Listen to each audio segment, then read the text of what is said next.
Good afternoon, everybody. We're doing things a little bit differently today. Excuse me, because two has gone to the beach, which he well deserves, with that beautiful boat, and they've gone down to Charleston, I believe. And then we decided to video this, and I may make a stop along the way. I don't plan on it, but if I could go the whole time, I'll go the whole time.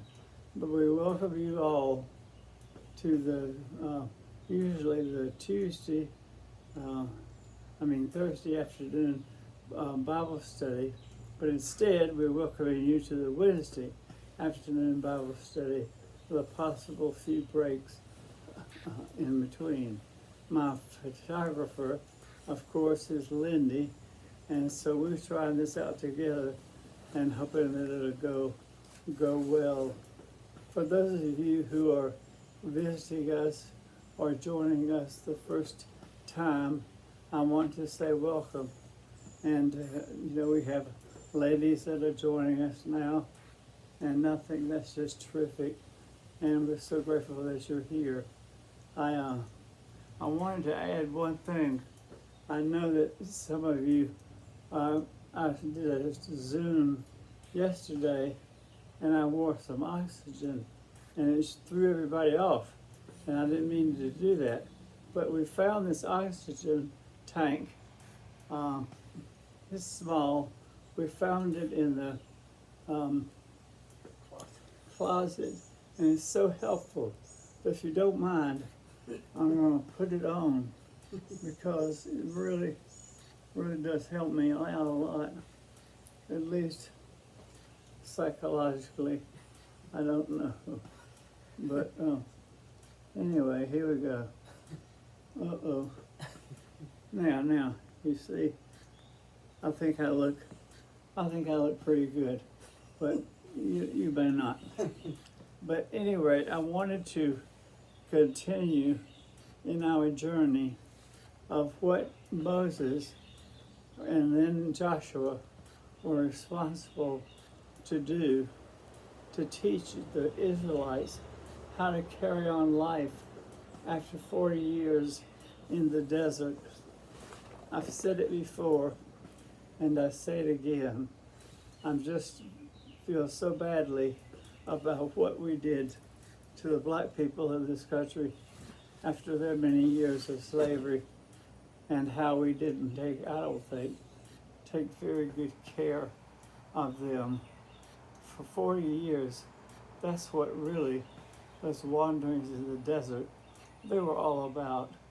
They taught them economics, they taught them how to eat, they taught them sociology, they prepared them for life, quote, on the other side of the Jordan. I don't know that we did that. I told you a few weeks ago, only two people at the Thursday breakfast got it right when I said, some of you have never even been to Blakely, Georgia, but who can tell me where the black high school in Blakely was located? And only two people got it right. The answer is, there was no black high school. We didn't make any provision for them to have an upper education, just grammar school and elementary school. Now that wasn't right. And all this business about 40 acres and 2 mules, well, I don't understand all that anyway. But it's any chance we have to help the disenfranchised, we need to take advantage of it. That is so much part of God's plan. He wants us very much to help the poor in any way we can, in education, in provision, in encouragement, because all these years later, we still are suffering from the hurt and the pain of all that Emancipation Proclamation, aren't we? Now, when we get back to what was happening as he educated them. I'm looking at Joshua 6 and 7 today.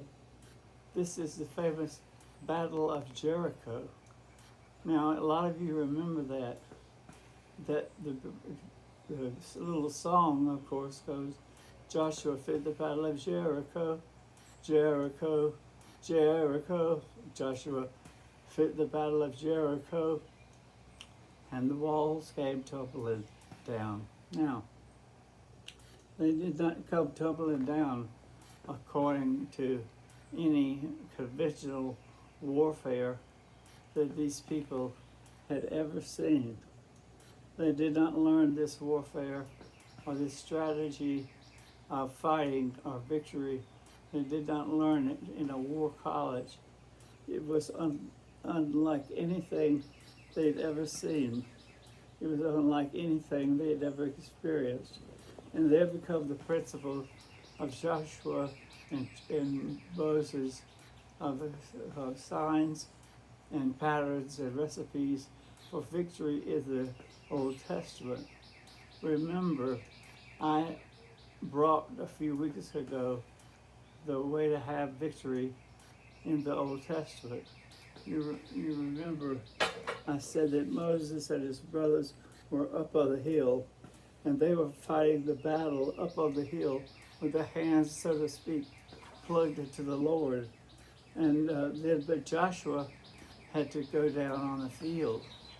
He had to go down with sharp swords, with maneuvers, with practice, with purpose, and he was ready down there. But then the most important thing, I forgot it the first week. I can't believe it, but I did. Anyway, the real test of how to have victory in the Old Testament was learning how to fail. They did not know how to fail. If they did not know how to fail, they would not know how to succeed. They took the little town of Ai, spelled A-I. They took the little town of Ai, which was immediately following the Battle of Jericho, and they thought they would take the principles they learned in Jericho, and they'd say, oh, that's how you have success. Excuse me while I have some tea. That's how you have success.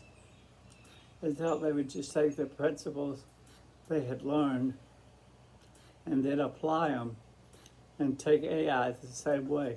Well, they got routed completely. They got humiliated. They were on their faces before God. And God had to tell Moses, oh, get up. Don't act this way. I told you how to succeed. But you see, they didn't want to go to all that trouble.